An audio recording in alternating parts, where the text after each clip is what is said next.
Untuk perhatikan di sini. Yang keempat, orang yang sibuk dengan dunia, mencintai dunia, dia terhalang dari mengerjakan apa yang bermanfaat. Antum lihat orang-orang yang sibuk kerja, sibuk dagang, sibuk usaha, dan cinta dia kepada dunia, nggak sempat dia. Untuk ngaji nggak sempat, untuk nuntut ilmu nggak sempat, untuk baca Al-Quran nggak sempat, untuk silaturahim kepada orang tuanya nggak sempat, untuk berbuat baik kepada istri anaknya juga nggak sempat. Sedikit sekali mereka kumpul dengan keluarganya, sibuk dengan kerjaan. Sudah kerja dari pagi sampai sore, pakai lembur lagi. Padahal itu juga nggak kaya-kaya, tetap segitu. Cuma yang dikorbankan apa? Pengajian dikorbankan, baca Quran dikorbankan, bahkan ada yang sholat dikorbankan oleh dia. Sebelum subuh berangkat, sebelum subuh untuk ngejar kerjaan ini, untuk dagang sebelum subuh berangkat. Sholat subuhnya di mana?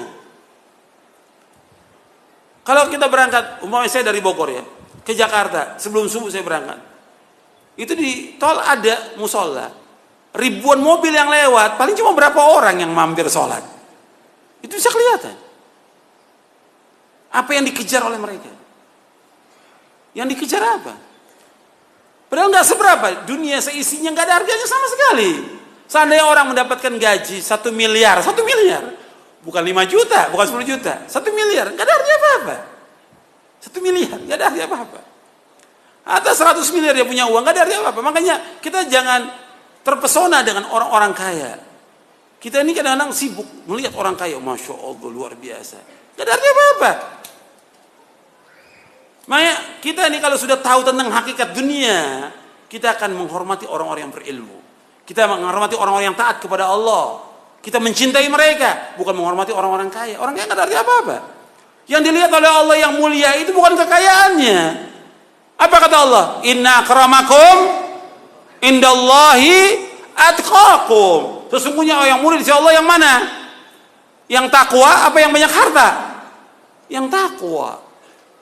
Bukan yang banyak harta, bukan yang punya kedudukan jabatan. Kedudukan jabatan sebentar. Ya. Dia dikerumuni orang banyak di saat punya jabatannya, di saat dia punya harta. Kalau hartanya sudah nggak ada, jabatan nggak ada, apa orang mau dekat lagi sama dia? Nggak akan ada orang mau dekat.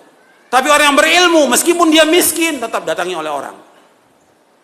Dan orang akan bertanya pada dia. Makanya pernah ada di zaman dahulu, ada seorang ibu punya anak, cacat anaknya ini. Selalu dijadikan bahan gurauan, dicela. Kemudian kata ibunya, wahai anakku, kamu belajar. Belajar ilmu syar'i. Belajar kamu. Belajar. Allah akan muliakan kamu. Karena dia ingat kepada ayat Al-Quran si ibu ini. Yarfa'in lahu alladhina amanu minkum walladhina utul ilma darajat. Belajar. Anak ini terus belajar. Sampai dia berilmu. Nggak dicela lagi oleh orang. Nggak dihinakan lagi. Semua orang datang. Hatta orang-orang kaya datang pada dia untuk belajar. Ya, makanya ilmu tetap. Hormati orang yang berilmu. Hormati. Karena Allah yang memerintahkan demikian dan juga Rasul memerintahkan demikian. Sallallahu alaihi wasallam. Gak ada suruh menghormati orang kaya, gak ada. Kalau menghormati orang yang lebih tua ada dalam hadis Nabi yang sahih. Tapi orang kaya gak ada.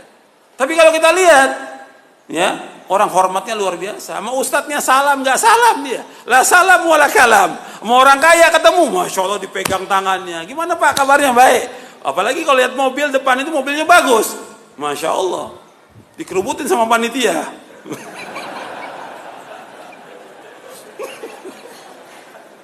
Allahul musta'an.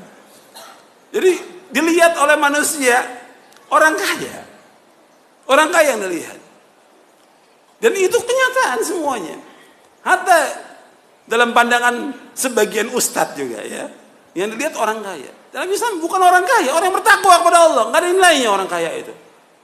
Makanya kalau kita sudah tahu hakikat dunia, nggak ada artinya orang-orang itu. Dia ajak mereka untuk ngaji, udah. Kita hanya mengajak mereka untuk ibadah kepada Allah. Sudah kita ajak mereka. Kalau mereka dari hartanya mau bantu masjid, mau bantu pondok, buat dia, bukan buat kita. Bukan buat pribadi kita, buat dia di akhirat pahalanya, bukan buat kita. Kita hanya mengajak. Tapi jangan kemudian kita dekati orang-orang kaya itu sampai kita tunduk pada mereka, jadi budaknya mereka. Nggak boleh dalam Islam. Banyak yang jadi budak, termasuk ustaz banyak yang jadi budak orang kaya, bodoh. Gitu. Gak boleh dalam Islam. Diajak mereka untuk ngaji, memahami tentang agama yang hak, agar mereka faham tentang Islam, melaksanakan Quran dan Sunnah. Sampai si ustaz nggak berani negor si orang kaya ini yang jelas melanggar syariat, berbuat maksiat. Kenapa? Uangnya dibeli hatinya dengan uangnya, nggak boleh dalam Islam. Makanya ingat, kita jangan sampai terhalang daripada akhirat ini dengan adanya orang-orang kaya. Saya kembali kepada yang tadi, kata Ibnu Qayyim, orang yang cinta dunia, dia sibuk dengan dunia, sibuk sudah luar biasa dengan dunia ini. Sehingga apa? Nggak sempat ngaji. Anda bisa lihat, bukan mereka nggak ada waktu hari Ahad ini libur, bukan mereka nggak ada waktu. Jutaan manusia punya waktu mereka, tapi mereka nggak gunakan waktunya untuk ibadah kepada Allah, nggak digunakan untuk mengaji, nuntut ilmu, untuk baca Al-Quran, baca buku yang bermanfaat, untuk silaturahim kepada orang tuanya yang melahirkan dia dan mengurus dia, berbakti pada orang tua. Nggak digunakan oleh dia. Makanya melalui justru dia di sini sebutkan membuat manusia tidak sempat terhalang melakukan sesuatu yang manfaat bagi dia di akhirat. Akibat apa? Kesibukan dunia. Banyak yang manfaat buat dia ditinggalkan. Padahal yang kita cari semua yang manfaat. Nuntut ilmu bermanfaat. Baca Al-Quran manfaat. Silaturahim kepada orang tua manfaat. Dan yang lainnya lagi. Itu banyak tidak digunakan oleh mereka.